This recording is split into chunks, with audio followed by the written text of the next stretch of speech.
Yay! Episode 2! Yes, you have like a glowing. Oh no, it's just the mic. It looks like you had something that was like glow in the dark on it. Or. What is the best tip you can give to someone who has depression? Ooh, that's a little tough. I would say, I will never understand what you're going through, but I'm always here for if you want to just talk and you want somebody to listen. Now, what's a tip that you would give to someone who wants to help their depression? I know you said you're going to be there for them, but let's say if someone doesn't have direct access to you. If I wanted to be a little generous, like I would maybe get a little something. It could just be a little bit of candy or something. Get a little something to maybe warm them a little bit. That'd be good. I love that. You have faced a lot of adversity. Do you know what that is? Explain it. How would you describe adversity? Hardships. Like tough challenges. No, yeah, of course. Yeah, so you've faced a lot of adversity in your life. What is one tip that you would give someone facing new adversity to help them overcome it?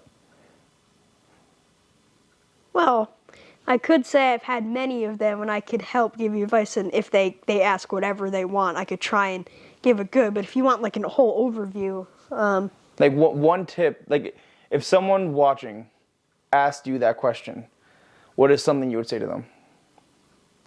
Don't be afraid to ask for help. I could say that. I'm very stubborn, but every now and then I need help. What are some ways that, in recent memory, that someone has helped you when you didn't expect it to? Our friends from up the block are possibly letting us buy the van from them, and that van is super helpful. It has a whole ramp, easy to walk in, and I could ride my scooter into it. Now, what problems does that van solve that you had before? If I was taking my dad's car, he would always have to lift me in. We don't have to do that anymore. Did you have to get lifted into the Prius, or no? No, I could just get in that into one. the Prius? That's really the main thing. So now as, I don't like saying this because it's like, I look at you and I don't see it. But technically, as a disabled person, what is... That's nothing anyone should ever feel bad about. But it's like, you don't, like, your spirit... Think of being disabled as being like Colombian. Okay. Like, that's his, like, being is built through that. And, you know, like, it's Was it not good? a... Was good. Bad word. It's not a bad word. It should be as like average sushi. as any other word. Okay. Now, as a disabled person, what is some challenges that you have faced in, like, the real world that makes it a lot harder on you? Well, a good one. Many places have steps to get into them, and that is not very easy all the time. Mm-hmm. And if they have no railing, and a lot of steps, I just can't go up. And many places have obnoxious steps. Now, what happened at the Giants game? Oh, we were allowed to use an elevator so we could bring my scooter up to basically the seats. Do you remember what happened with the seats? Oh, yeah. Did they, like, let us have some seats? Okay, so what happened at the Giants game was we were in section, hypothetically speaking, 310, right? The handicap access seats were on the 200s. There were 5 of us. They said only you and one other person was allowed to go down to the seats. Because Really? Did they tell them that? Or did they only tell you that? Yeah, no, that was it. That was the only way we could get to the crazy. Accessibility seating, even if it wasn't like our seat number. That's crazy. But those guys... Those people, They bought me chocolate chip cookies. Yeah, That was so nice. I was never able to find their name. There's 2 amazing, no, there's like 4 or 5 amazing guys that just would like celebrate and then like sit down and make sure like you were able to like be. Well, maybe it's good to have a one-time very nice thing with them. Yeah. What is one quote that has gotten you through your hardest days? I guess I could say a quote that I've said. I always try to be a positive person and try to not add stress to something. Like so a good example in tech, we're building a robot, or we built the robot. In the group, the other two are very stressed. I'm just trying to be there and to be positive, happy, trying to keep still a relatively good flow in the area. Oh. So awesome. I'm always a positive person there to listen and to try to make you feel better. What do you think makes you so positive? And I don't think people deserve to be spoken to in a horrible way. Oh. And I don't want to do it. If I say something I shouldn't have, I do feel bad. Now, do you feel like what you've gone through in life, because you've actually lived a longer life than 14 years, do you think that has something to do with... I've lived a longer life than 14 You have faced a lot more hardships than the average 14-year-old. Oh, yeah. So, continue. Really. Do you think that has had to do with your perspective on kindness and on the world? Nope. That's awesome. I was expecting him to say yes, but I don't think you understood the question. So Ethan, Yeah. I think what Sebastian's asking is, and why we were surprised by that, because he's asking if, with everything you've been through, do you think that has helped you understand that lesson about always trying to be positive? No, I don't think so. Oh, okay. He's naturally awesome. Like if you think about other kids your age. That is their fault if they choose to be obnoxious and a bully. See, but you think most people your age are. Are Right? They don't. I feel like you're probably nicer than. Actually, let's. there's. Do you feel like you have more empathy? Do you know what the empathy is? Yes. Do you feel like you have more empathy towards people because you understand where they're coming from when they're not being treated well? Well, yeah, that could be a big part of it, but you could choose to be a very nice person if you. How do I say this? Yeah, you could. It's kind of your choice to be very nice to somebody. And I feel like everyone has that choice if they really want to try it or use it, they could. Now, I don't think I have it any more than anyone else does. Why do you think people are mean? Well, a big one could be because they're insecure about themselves. And they think maybe it's good to show that they're the cooler one or more in charge because they get to do that, but they only do it really because they are very insecure about themselves. They want people to think higher of them. That's exactly what it is, which is crazy because you're 14 and you know that. No, obviously, people aren't always the nicest to you. No. Plenty of nasty people out there. What is one word of advice that you would give to someone in elementary school or high school? Actually, what is one word of advice that you would give to someone being bullied? It's not one word. It's like a couple of words. Oh no, it's Oh. What is one tip that you would give someone who's being bullied? A tip. Or a piece of advice? I like that, but no. I don't think that's really. It won't work for you, E. No. That's some Someone who's great being bullied. Hi, do you want to be my friend? You want to hang out? Oh.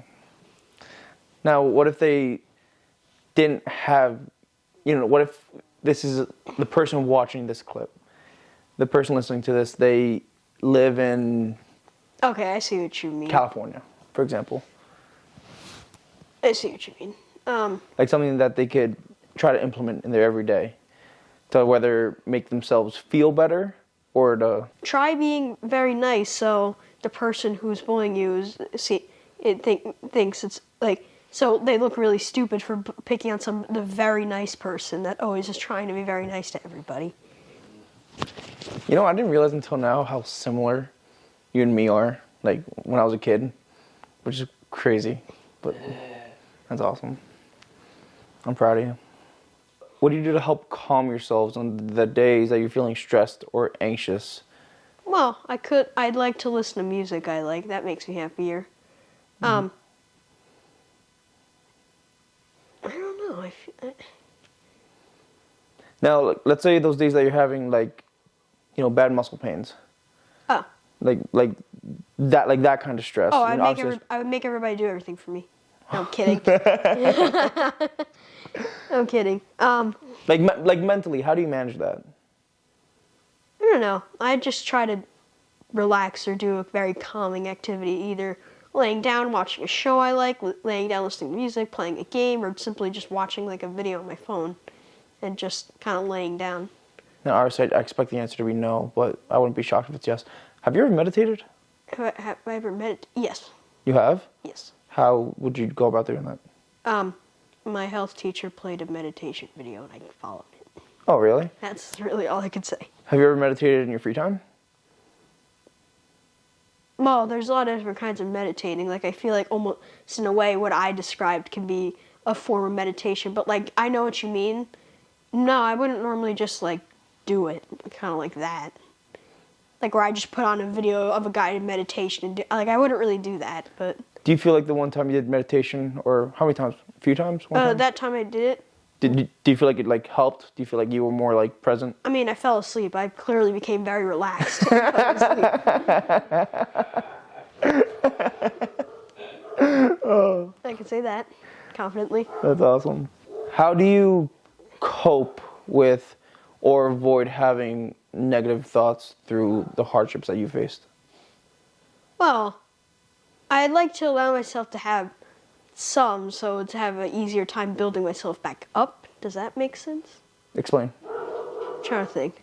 How do you essentially cope with having negative thoughts? Like, how would you fix having negative thoughts when they come up? I mean, I don't really have an answer to that. I could say just let it out and then feel a little better that you got it all out of you. How would you get them out? Just talk? Talk, think, literally just say it out loud to nobody. Just in my room, kind of just get it out. So And don't then- bottle it up. And then eventually I kind of just stop myself. I'm like, okay, I got it out. I feel a little better. That's awesome. What is one tip that you would give someone that got negative news Now, about if their it's health? somebody that I could actually physically see, I would say I'm here to be a friend and help. And, well, yeah, I'm here to be a friend. Now, But now somebody, if they're, let's say we're watching a if video. you can't see them. Oh boy, I don't know. I'm trying to think, but I'm like really having a hard time getting an answer for it. I don't think I have an answer for it. That's fine. I don't. Yeah, well, you were a lot younger when you got your diagnosis, so you probably don't remember how you felt. What is it like living with Duchenne muscular dystrophy, also known as DMD? For a normal life, when I'm inside the house, it's really not different at all. But when I'm going out, I mean, it's very easy to get very tired very quickly. When you say tired, is it like exhausted? fatigue or? Kind of. Like, not like a sleepy tired, but like exhausted where I need to just like sit and just not move. Like out of breath. Like achy? Like kind of, like after walking for a while, just like the, like you know the feeling after you run for a while and you feel like, it's that, but I get it a lot easier, a lot more frequently. Now, Imagine walking around with like 200 pounds on your back. Oh, like additional on? backpack of 250 Yeah. pounds. now, will you feel like? Could I say this? Yeah. Gravity is my enemy. Now, if you would explain the process of fatigue, would it be muscular and then respiratory, or did it start off like? I mean, it could be either one. Like sometimes I'm walking and my legs just get a feel. It's like one of those feelings, you can't really describe it. And it kind of just happens. It's just like, I need to stop walking. I need to just sit and just not move. The respiratory one, kind of the same thing. Feel like I'm out of breath. I just sit and kind of the same thing. All right, now, I guess we get it. His head. Honestly, thank God, because I thought it was like a cat knocked something. All right, if you could say one thing to someone in this world right now, what would it be? Hi. Now remember, you're important, you're beautiful, you're worth it, and you do matter. I'll see you next time. Peace out. What he said.